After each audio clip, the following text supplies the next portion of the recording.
Welcome to NEXTGames video on how to Skillchain and Magic Burst on Ninja.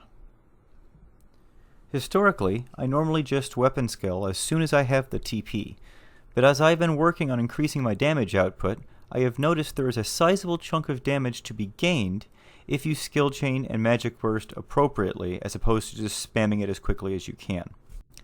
To do this, you will want to make sure that you have reached the maximum haste cap and then start stacking multi-hit gear on top of it. This is my dual-wield 40% gear setup. It is used when you do not have any magical haste on you. This is normally used when you are of course playing solo. This is the slowest of the sets as it has the lowest amount of multi-hit gear, but it does allow you to self-Skillchain and Magic Burst quite reliably. Now I want to emphasize the most important thing with this set is the dual wield 40. If you do not have all of these individual pieces that you're seeing here in my setup, you can replace some of the dual wield that you're missing with a number of belts that have anywhere from 5 to 7 dual wield. And there are also 2 earrings that will give you 4 and 5 dual wield. So I'm not using those, so if you actually end up falling short of that 40, you can go ahead and substitute those to make sure you're still meeting that cap, and you should still be able to self-Skillchain. Now let's go ahead and see how this set does on some Apex bats and see how this works.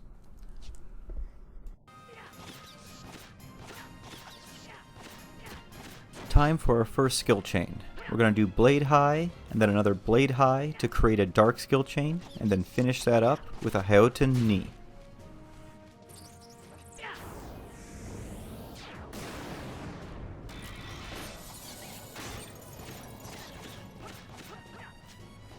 After Hayoten lands, you should have TP again within 3 seconds. Once you do, go ahead and do another Blade High for another Dark Skillchain.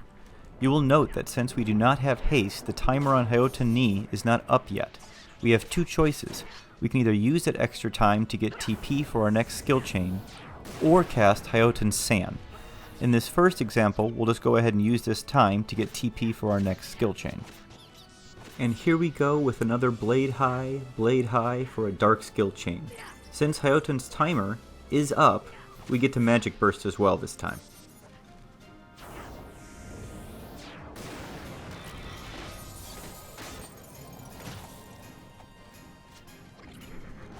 Now let's do one final Dark Skillchain, but this time finish it up with Hayoten San. The damage really isn't any better, but since Knee's timer isn't up yet, it's our only option without haste if we want to Magic Burst back to back to back to back.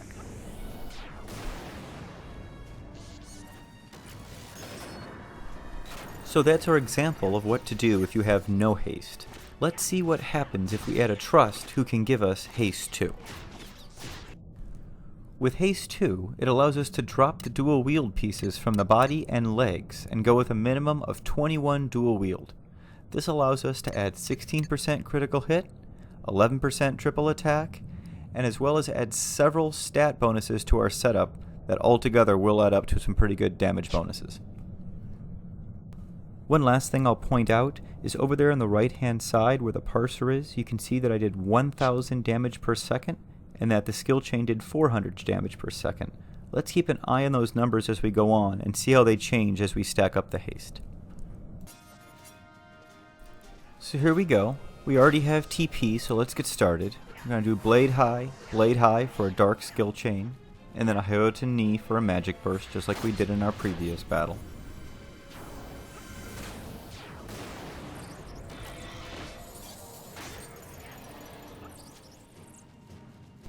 And here we go, another Dark Skillchain coming up. Our Hayoten Knee timer is not up yet, even though we have haste, so we're going to have to go ahead and use San.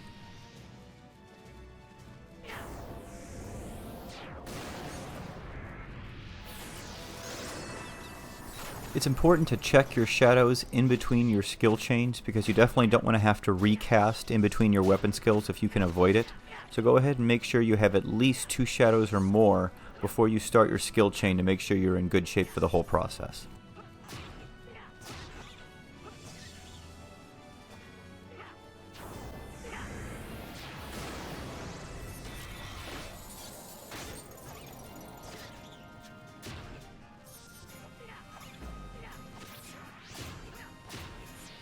So here's our last skill chain, but you'll notice at this one, I actually end up losing haste right after I do my first weapon skill. Fortunately, I was able to do enough multi-hits that I was still able to get the skill chain off and the corresponding magic burst.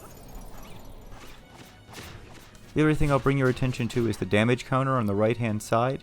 As you can see, adding Haste 2 added about 200 damage per second to our setup, so it's actually a pretty substantial increase just from a single spell. Let's go ahead and see how a fully buffed setup works. It's also possible to get shadows up in between weapon skills and still skill chain, as I show here, though the success rate of this depends strictly on if your multi-hit attacks go off that particular round.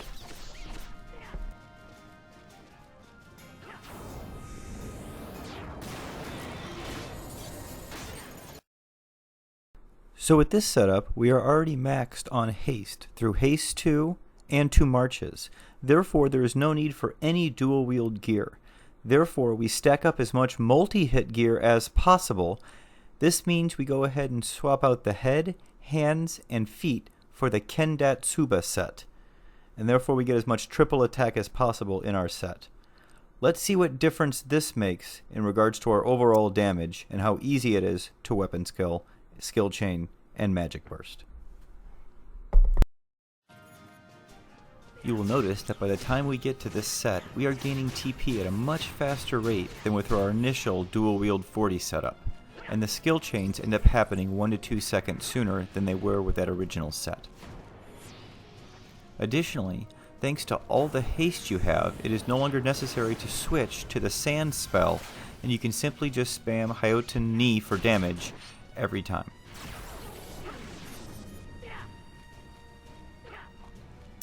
If I wish to create a light skill chain, I need to switch to my Kikoku relic weapon and use Blade Metsu to Blade Shun and Magic Burst with Reiten Ni.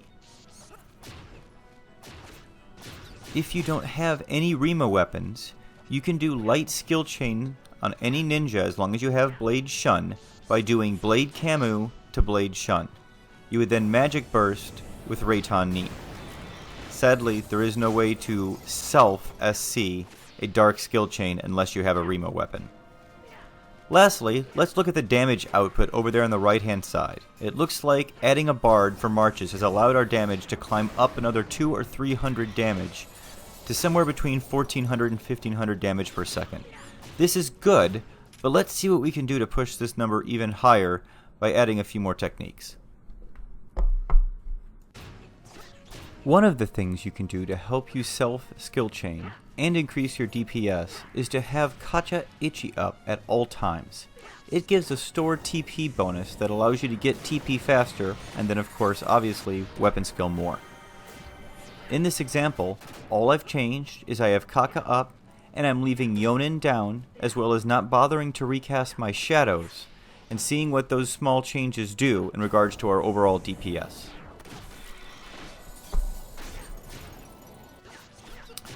As you can see, making this change has upped my damage to the 1600 to 1700 damage range. This is an increase of about 100 to 200 damage over the previous set. Also, due to Kaka Ichi, I started to do more weapon skills, and that weapon skill DPS number that has hovered around 300 to 400 for these last several tests, you'll now notice is hovering in the 500 to 600 damage range because I'm doing more weapon skills. So overall, my damage is increased by several hundred DPS. Also, I wanted to make sure it was clear that all of these tests are actually done on dozens of bats for each gear set. I went ahead and shortened the testing period for this video so that you can actually see the DPS numbers for one bat, but the numbers that we're seeing here for a single bat are right in line with what I saw overall for testing it on dozens of bats. I went ahead and moved on to a second bat here and didn't reset the DPS counter just to kind of show you exactly how consistent the DPS numbers are as you go from bat to bat.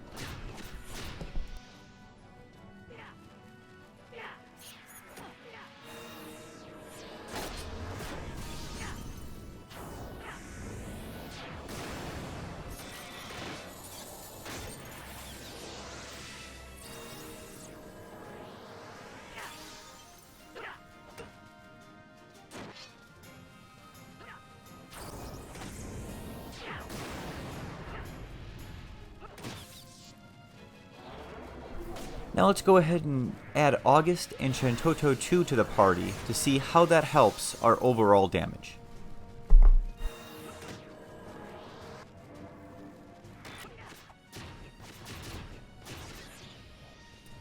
For this test, I've simply added August to tank so that I can put up Inin and not worry about keeping up shadows. I've also added Shantoto 2 to do Magic Burst to see what a full party puts out damage-wise when I'm SCing in this manner. Let's see what the numbers look like.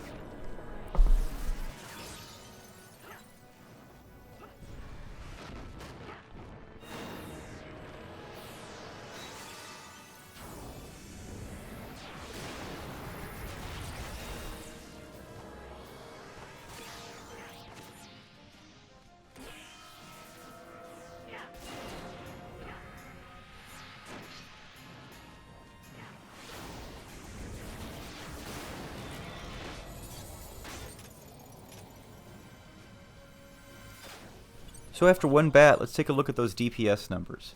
First off, my own DPS numbers are right in line with what they were on the last bats before we put in Shantoto and August. So it looks like my DPS has not changed that much with me putting up Inin. They are up a little bit, but really it's negligible, maybe 25 to 50 DPS.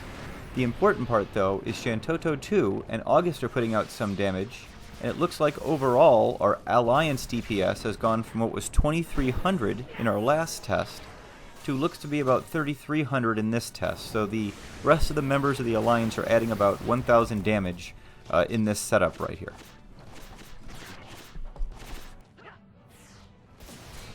So that's it for our party setup.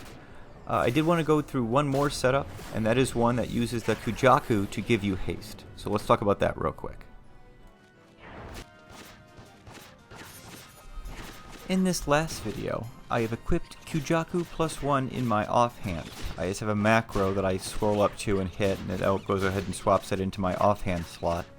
While I'm building to 3000 TP, Haste will activate. Sometimes it happens right away, sometimes it takes a few seconds, but it always does activate sometime before 3000% TP. If your WS isn't TP specific, you can go ahead and WS whenever it is Haste actually eventually does activate. I always go ahead and use Blade High at 3000 so that it activates my Aftermath, and then I go ahead and switch back to my usual set of katanas by using my macros. Now that of course will cause me to lose 1 to 200 TP as I will be changing out my weapon. This means the weapon skill directly after that first Blade High may not be in time to skill chain, but at least now you're on the katanas that you want to be on, and then you have 3 minutes of haste to do what you want with. The other thing this really helps out with is your semi-timer. So if you're having to fight something and you're not allowed to summon your trust, this is a good way to get a haste on yourself and not have to use that katana full time.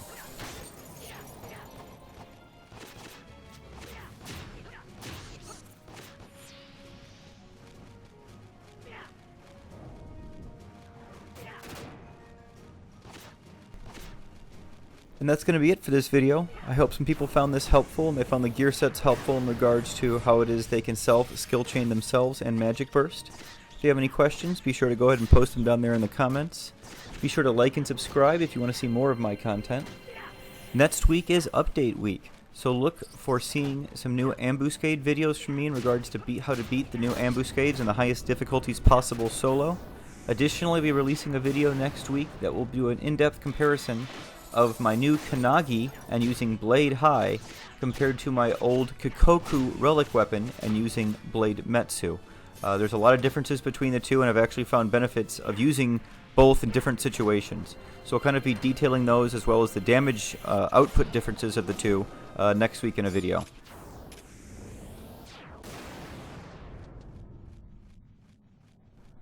Till next time.